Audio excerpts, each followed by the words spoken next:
Para seguir con nuestros temas relacionados con la hélice, vamos a ver la relación que existe entre el ángulo de ataque de las palas, la velocidad verdadera, la velocidad respecto a la masa de aire, o True Airspeed, o TAS, y las revoluciones por minuto. También la relación entre el paso, o el propeller pitch, y las revoluciones por minuto. El control de paso, variando el ángulo de ataque de la pala, y el principal beneficio de las hélices de paso variable y el concepto de velocidad constante. El efecto del ángulo de ataque de una hélice de paso fijo depende de la TAS. Si la hélice es de paso fijo, o sea que tiene una estructura única y el ángulo entre el plano de rotación de la hélice y la cuerda aerodinámica de la hélice es el ángulo de ataque, es el ángulo de la pala, el ángulo de ataque va a ser el resultado de el viento relativo representado por la TAS y la cuerda.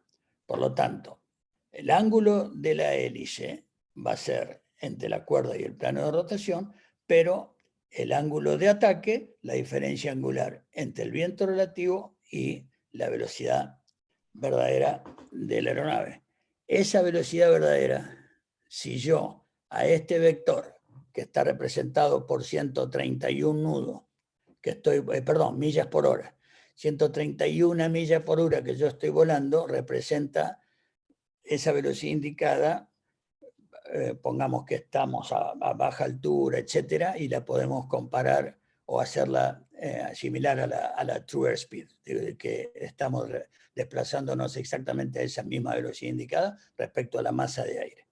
Entonces, si yo incremento esta TAS, que me va a representar variaciones del viento relativo, al incrementar esta velocidad, el viento relativo se va a acercar a la cuerda y se va a achicar el ángulo de ataque. Por lo tanto, la eficiencia de la pala y la performance de la pala ya no va a ser la misma que a la velocidad anterior.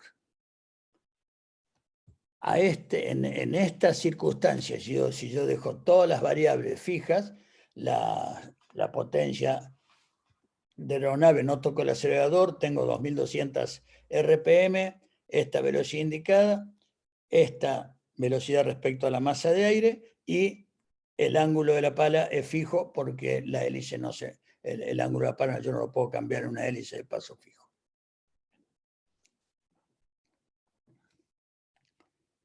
Ahora, si en una hélice de paso fijo yo aumento el empuje y como consecuencia de lo cual ya no tengo 131 millas por hora, sino que 150 millas por hora, mi true airspeed, la velocidad de la aeronave respecto a la masa de aire, por lo tanto la velocidad de la hélice respecto a donde está colocada la aeronave también, se desplaza la aeronave a esta velocidad.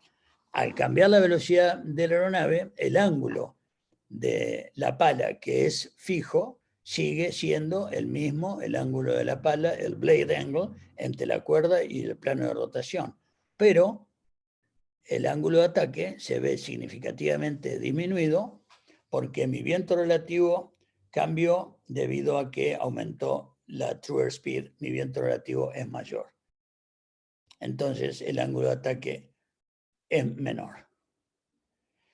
Y por lo tanto eso va a generar que yo, sin tocar las RPM, las mismas, sin tocar el acelerador, perdón, las RPM se incrementen, porque al tener la hélice menor ángulo de ataque, tengo menor resistencia al avance en su sentido de rotación, porque he disminuido el ángulo de ataque, entre otras cosas. Acuérdense que también la hélice tiene efecto de resistencia parásita e inducida.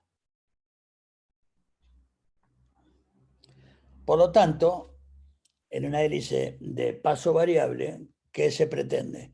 Que en la medida que yo varíe mi velocidad, mi ángulo de ataque entre el viento relativo y la cuerda del ala sea siempre el mismo para que la hélice tenga la misma eficiencia en distintos regímenes de vuelo, concretamente en distintos rangos de velocidades. Y entonces sea la hélice igualmente eficiente en el despegue, en el aterrizaje, en el ascenso, el descenso y en crucero, cosa que no se puede lograr con una hélice de paso fijo. Entonces, yo voy a tener un determinado empuje, una hélice con un determinado ángulo de ataque entre el mismo y entre su cuerda y el viento relativo y, como dijimos, un ángulo de la pala entre el plano de rotación y la cuerda. Eso me va a dar 2200 RPM y en todos regímenes de velocidad, si yo pudiera cambiar el ángulo de ataque cambiando el ángulo de la pala. Por lo tanto, si a 131 nudos yo tenía esta condición, este ángulo de ataque respecto al viento relativo, me aumentaba rápidamente las revoluciones. Y si aumentan las revoluciones, mi velocidad se incrementa. Si se incrementa la velocidad, mi ángulo de ataque se reduce. Si yo puedo, variando el ángulo de la pala, volver a tener el mismo ángulo de ataque, a diferentes velocidades, yo voy a tener las mismas RPM, siempre 2200, siempre y aún a distintas velocidades, porque yo he logrado mantener el ángulo de ataque en mi posición inicial. La manera en que yo tengo control, comando sobre el ángulo de la pala, que me va a variar el paso, y eso me va a variar el ángulo de ataque con distintos vientos relativos, es con el comando de lo que se llaman condition lever o palancas de condition lever en los motores a hélice, inclusive los turbo hélice, no solamente a pistón. Y por lo tanto, el paso fino es aquel paso de blade angle o el ángulo de la pala, el ángulo entre el plano de rotación y la cuerda del ala, muy, muy bajo. Eso genera relativamente altas RPM por baja resistencia al avance de la pala.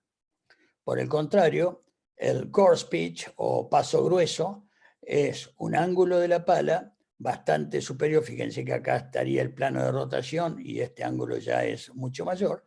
El blade angle, el ángulo entre el plano de rotación y la cuerda del ala, se incrementa y por lo tanto la hélice baja de revoluciones, en este caso baja de 2350 a 2200 y representa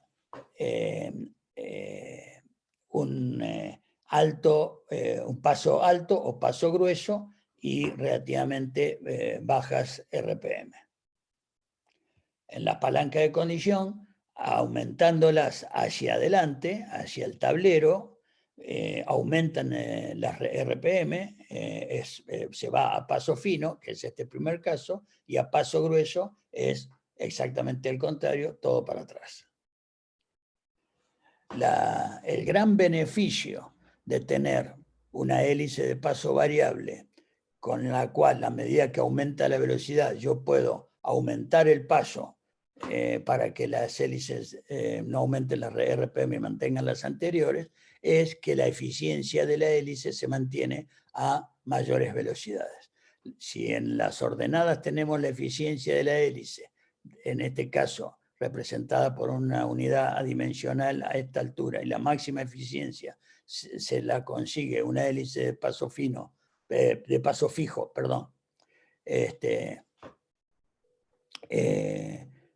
a una determinada velocidad, a una velocidad superior, la hélice con paso grueso va a poder tener exactamente el mismo rendimiento que con paso fino.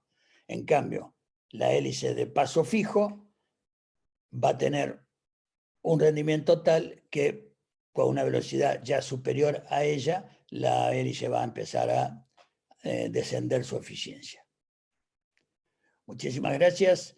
Los espero con consultas, dudas, anotaciones en la jornada integradora que vamos a tener.